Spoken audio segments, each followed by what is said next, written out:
Careful, Max. Don't touch anything. Oh, no.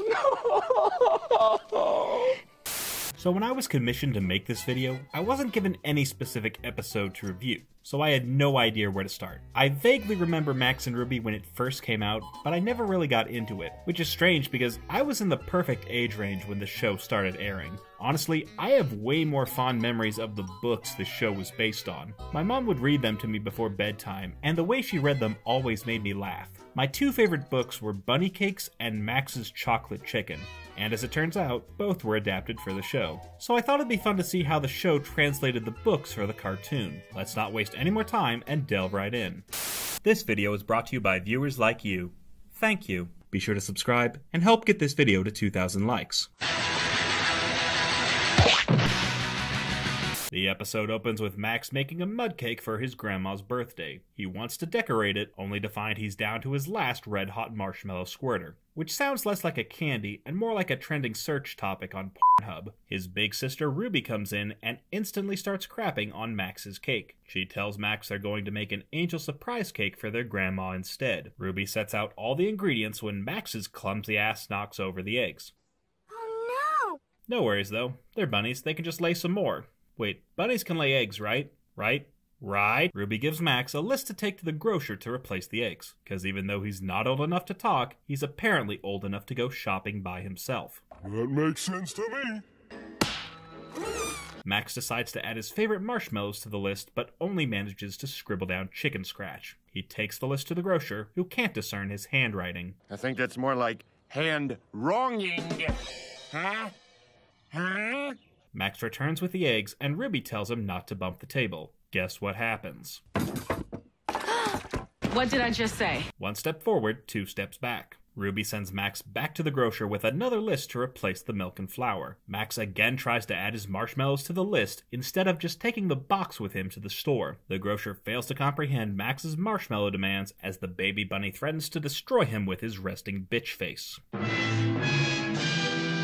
Max gets back home to find Ruby has banned him from the house. See this sign, Max? It means you can't come in the kitchen. She tells him to get lost until the cake is finished. I wonder if that's the same sign she used to ban her parents from the house. Seriously, you try coming up with a better explanation for where their parents are. Max, being the clever little rat he is, sneaks over to the kitchen window as he plots his vengeance against Ruby.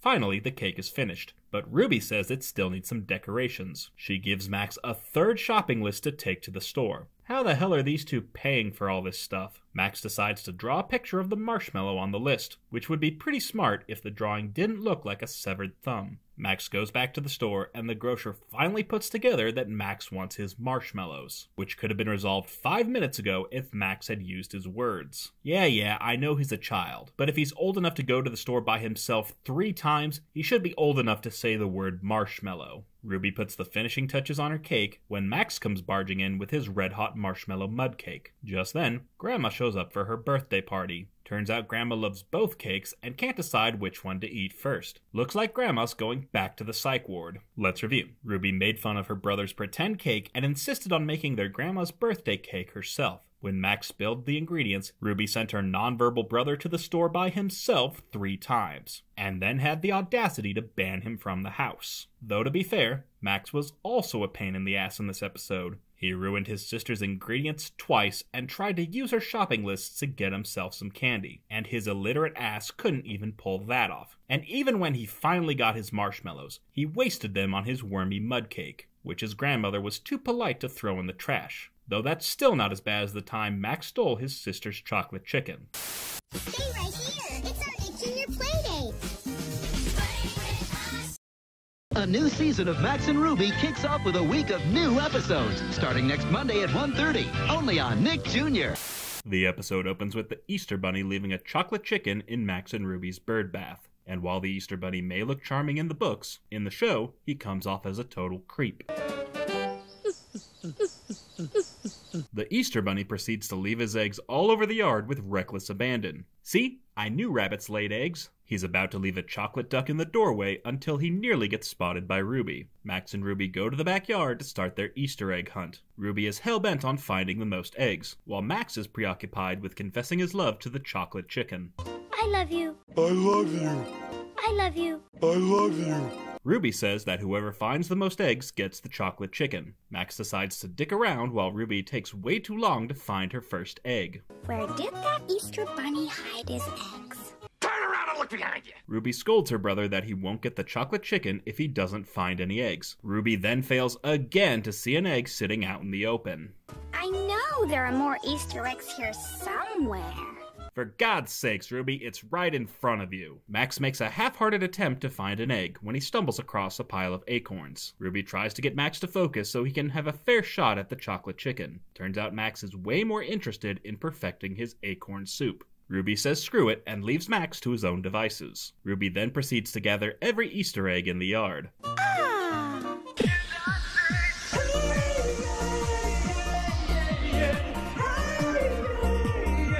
Ruby wins the Easter egg hunt and rubs it in her brother's face. She goes to count her eggs, giving Max ample time to steal the chicken. Ruby begs her brother to give back the chicken she rightfully won, while the greedy little bastard gobbles it up in one sitting. Ruby is rightfully pissed off and berates her brother for cheating. The Easter Bunny doesn't bring chocolate chickens every day, Max. You fucked up. Luckily, the Easter Bunny sets things right by leaving Ruby a chocolate duck, though this doesn't stop Max from stealing a piece for himself. I love you. What a dick. Also, quick side note, this is actually the second time this story was adapted for TV. The first version came out in 1992 and was animated by Weston Woods, which is the studio responsible for a lot of picture book adaptations. I distinctly remember watching this on a VHS from the library, and while this version is more faithful to the book, I gotta say, it is way trippier than I remember. No eggs, no chicken, Max. I love you, said Max.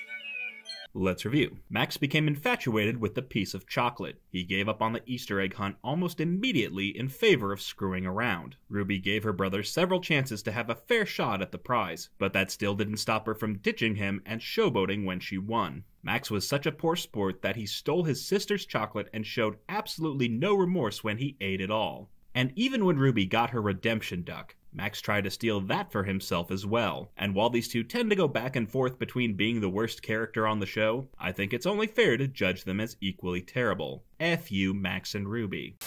Wait! Is there a cartoon you want me to talk about? Patrons who join my $10 tier can pick which shows I cover on It's Just a Cartoon. There's a limited number of slots available, so sign up now. Coming up next.